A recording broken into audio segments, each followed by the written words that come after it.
Girl that rejected me in college came onto me at a party 2 years later, so I rejected her back and it destroyed her ego. Now all of her friends are attacking me. I spent most of my childhood and early adulthood focused on education.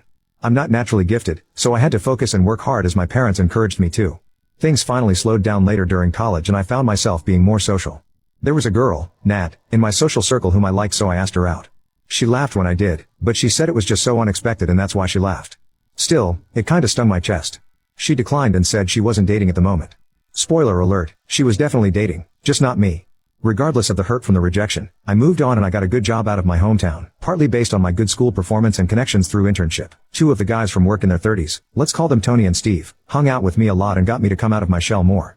They told me to start coming to the gym with them because they were tired of seeing me looking like a twig. I had a lot of fun and improved my body drastically, and whenever we would go out, Tony and Steve would be really good wingmen and got me out of my shell. I'm still a bit awkward, but much more comfortable in social situations now that I've got some experience. This happened over the course of 2 years. I wound up asking my job to work remotely to be closer to my family and got approved as long as I travel back to the office quarterly for important meetings and stuff.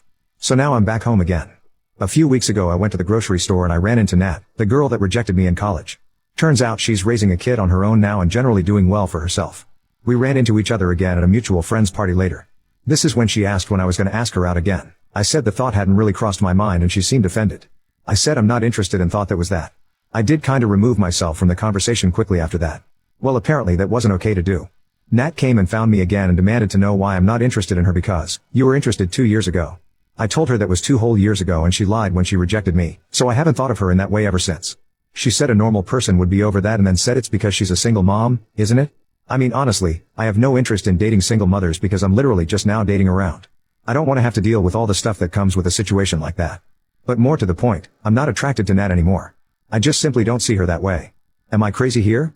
Like why are her friends blowing me up because I don't want to date her? Tony and Steve are telling me that I don't owe her anything, but some of my friends at home are telling me to at least give her a shot.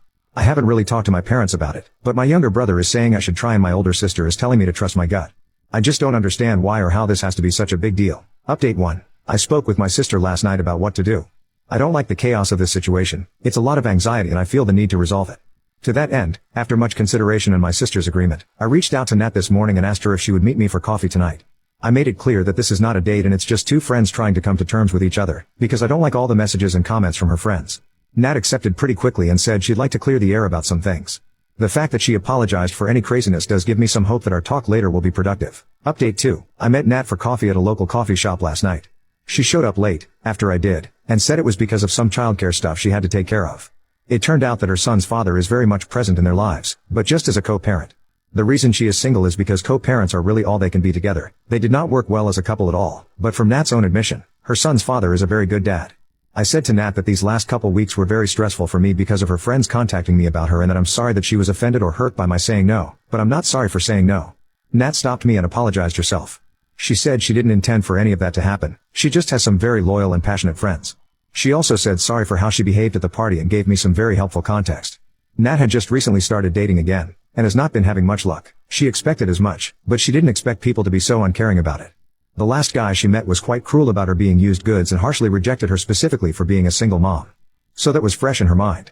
Nat said she saw me and was attracted to me not just physically, but that I was less socially awkward and could hold somewhat of a decent conversation now, so she was attracted to my growth. She said she remembered that I was smart and caring but I was very socially awkward when I had first asked her out.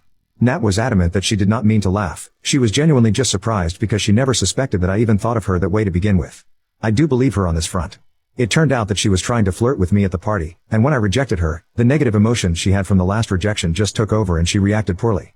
She said she complained to her friends and they took it upon themselves to try to grease the wheels. To Nat's credit, the messages have stopped since yesterday after I first reached out to her and explained why I wanted to meet.